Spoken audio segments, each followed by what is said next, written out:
Morning, everyone, even though it's evening, but hopefully you will be reading this in the morning. Now, this is how we are having our lessons from now on. I will record a video from the comfort of my home and I will share it with you. Now, how does this work? You will either need to watch the video or read the transcript, okay, which is the file that is attached to the Google video, and then you will be asked to complete the Google form for each lesson. The Google form contains a retrieval exercise, some consolidation, some questions based on the content of this video/transcript to make sure that you've learned something, and the final assignment question. Now, today's question is, how did Adolf Hitler come to power? And you will need to use the information contained in the video and in the transcript to answer the question. So, let's do some history. In the previous weeks, we talked about Germany in the 1920s, the decade that followed the greatest war humanity had ever seen. We should never remember that World War I is in the background of everything, okay? We've talked about how the situation was bad for the country and how the shadow of war reparation and economic collapse was threatening to destroy the newborn German democracy, known as the Weimar Republic. Today we're going to look at the final nail in that republic's coffin, the rise to power of Adolf Hitler. Now, rather than going through the very complex and complicated series of events that led to his appointment as Chancellor, that is, as Prime Minister of Germany, and therefore to the descent of Germany to Nazi totalitarianism, we will discuss the 9 causes, because history is complicated and events tend to have multiple causes, of Hitler's rise to power, sorted into 3 categories: economic, social, and political causes/reasons. So, let's start with economic causes, okay, because everything pretty much derives from this. If it was a time of constant prosperity, we would not have had the Nazis, most likely. So, 3 main reasons. First, the crisis of 1929. We discussed it last week. Then, the long shadow of World War I deprivations and the recent hyperinflation crisis of 1923. Then we have the social causes. Hope you can read it. Now, in order, the communist threat, whether it was real or not, we will see that in a moment. The appeal of traditional values in a time of change. That is also a very important social element. And the lack of trust in the Weimar Republic. And finally, political reasons. First, a very fragmented political landscape with a bazillion small parties all being elected in parliament, the Weimar Constitution and its weaknesses, and finally Article 48, which was sort of the apocalypse doomsday device bottom of the German Constitution and played a fundamental role in everything that happened. Now, starting with the economic crisis, which I should remember the first one should be the 1929. Start with the economic reasons. The first one being the crisis of 1929. Now, as we discussed in the last lesson, the Wall Street crash of 29 had absolutely catastrophic effects on the German economy, okay, which was not able to recover until well into the 1930s. Okay, 6 million people were unemployed by 1933, and the situation was looking absolutely terrifying, with a government that had been forced by the lack of funds and by the situation to cut benefits and increase taxes. So if you're unemployed, you get fewer money. If you're one of the lucky ones who still has a job, you pay more taxes.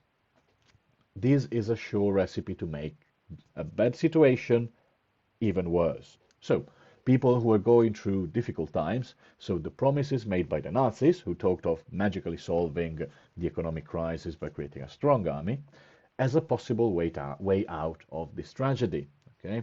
People in times of crisis tend to rely more on people who make far-fetched political promises. Second cause, the memory of the war. You have to remember, and we say this again, that only about a dozen years, between 11 and 14 years, according to when, just about a dozen years before, Germany had come out of the war as a starving nation. And I'm not exaggerating, they were literally starving. Literally, there was not enough food to feed the entire population. Many Germans were still bitter about it, okay? And the renewed economic crisis after 1929 made them fear for their future. By doing this, long shadow of the war essentially made them lose faith in the government of the Republic and made them look for alternatives. Third reason, the hyperinflation of 1923. Remember when the prices skyrocketed, went up. So even though Stresemann had fixed the hyperinflation, sort of, the Germans still remember how their economy had been completely destroyed only a few years before by foreign intervention. Remember the French and Belgians occupying the Ruhr in West Germany. How do you pronounce it? Yeah. This French occupation and the fact that their entire economy had been destroyed by foreigners had increased the nationalistic sentiment of the population, which looked to nationalist parties like the Nazis, who promised to make Germany great again. Now, so three economic causes: crisis of 1929, the memory of the war, and finally the hyperinflation of 1923. Moving on to the social causes. So, first of the social causes is the perception of the communist threat. Now, the communists in Germany were gathering support because they were also an extremist parties promising to change everything and to make everything better. But their political project was disliked by most of the population, which was still attached to traditional German values, which we'll see in a moment.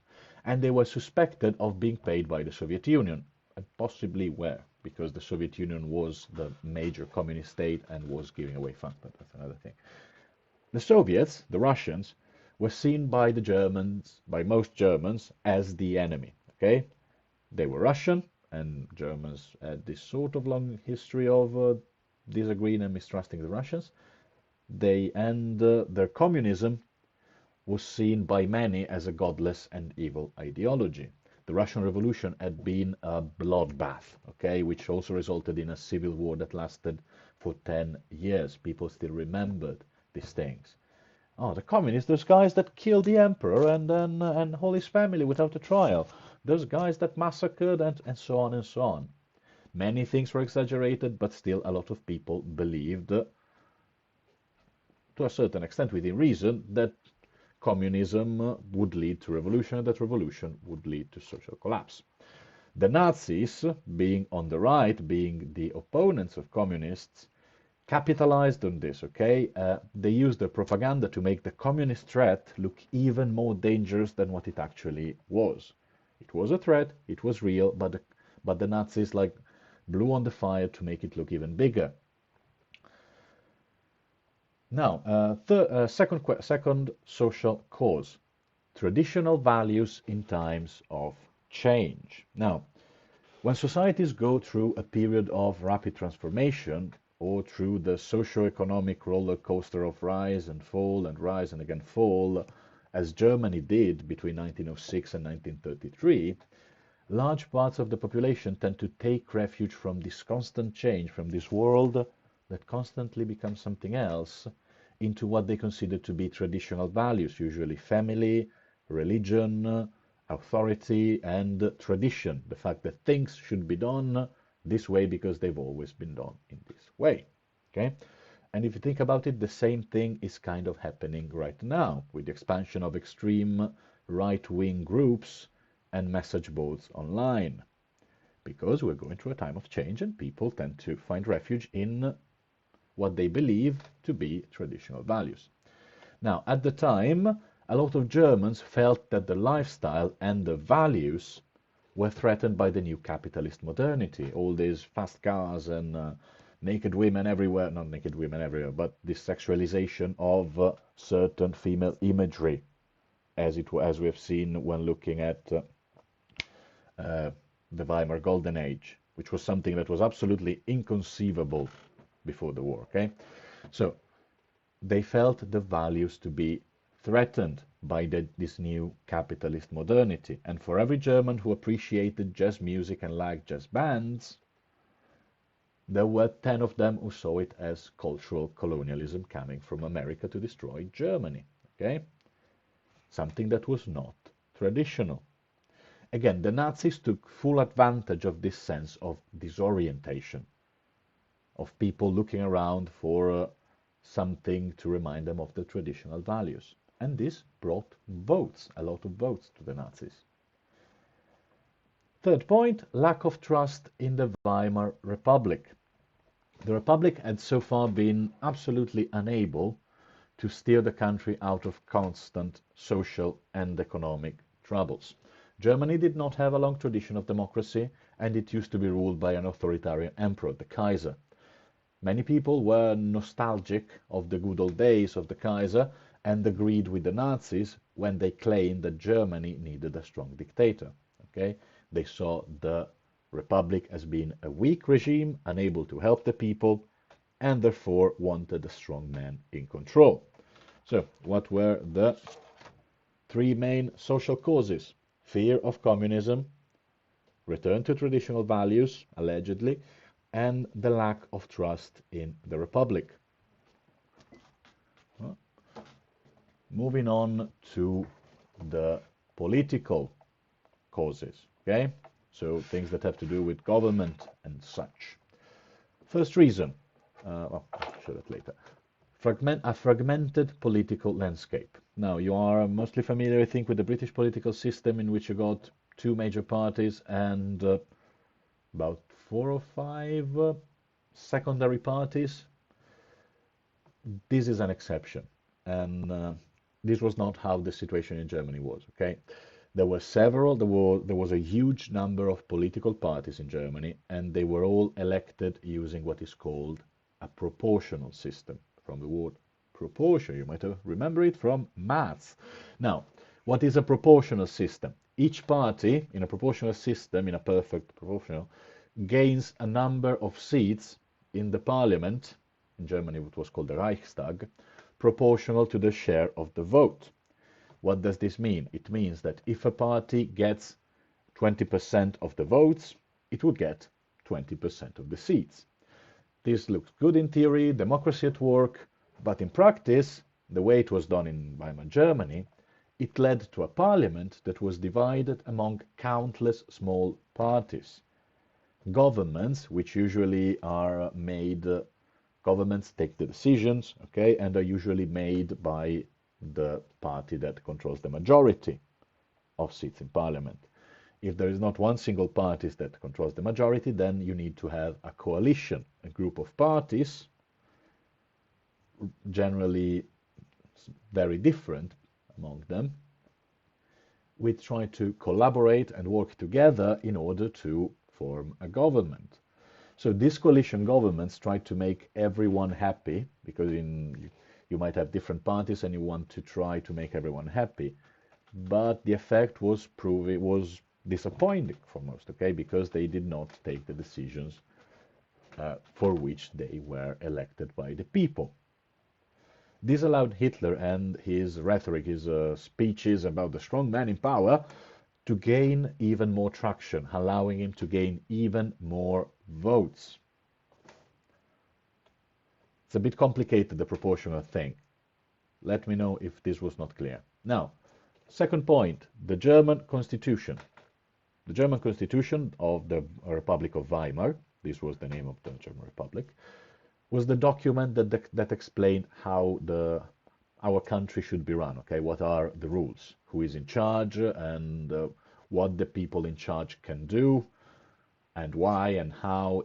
They tend to be very complicated documents and structured so that no one, the one in Germany at least was structured in a way that so that no one could hold any significant political power. Okay, This was done to prevent the emergence of authoritarian rulers, like Hitler. But in times of uncertainty, this idea that the entire system prevented someone from being actually in charge made everyone doubt about its effectiveness, bringing vote to the Nazis. Because again, remember, very young democracy, people were not used to it. Now, finally, Article 48, which is not as complicated, but it's one of the key elements. This Weimar Constitution that was made so that no one really had the power was designed, had some sort of secret weapon, which was Article 48. Now, this article of the Weimar Constitution was designed to allow the President of the Republic, in the British equivalent it would be the Queen, to make laws without going through Parliament, okay? Whatever she says, whatever, in this case, in the case of Germany, he said, was law, was needed to be obeyed. Why? Because the situation in Parliament was very difficult to deal with. And since the situation in Parliament in the early 1930s, in 1932-33, was even worse than usual, it was absolutely confused and deadlocked, the President, Hindenburg, made constant use of Article 48 in order to be able to take any form of decisions, because otherwise the government would be absolutely blocked and unable to take any decision. This had the effect of reducing even further the faith in the system, because why do we need a parliamentary democracy if we're going to use Article 48 to let the government take the decisions anyway?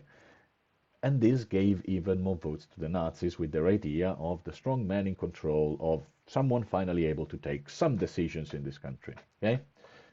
Now, Article 48 also had another, even more important role in turning Germany into a dictatorship. In 1933, the Nazis won the elections. They were the relative majority party in parliament. Long story short, a few days later, the Reichstag, the German parliament, was set on fire, allegedly by some communist insurgents. Allegedly. Many people say that it was the Nazis who actually set it on fire. It's complicated. Now, why do people say that maybe it was the Nazis who set it on fire? Because Hitler saw the fire, took this as a chance to ask the president, Hindenburg, to give him special powers under Article 48, because the country was in a state of emergency.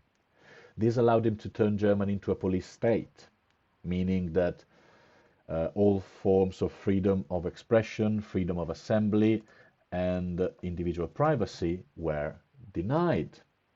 Okay, all in the name of national security, all because of the alleged threat of communism.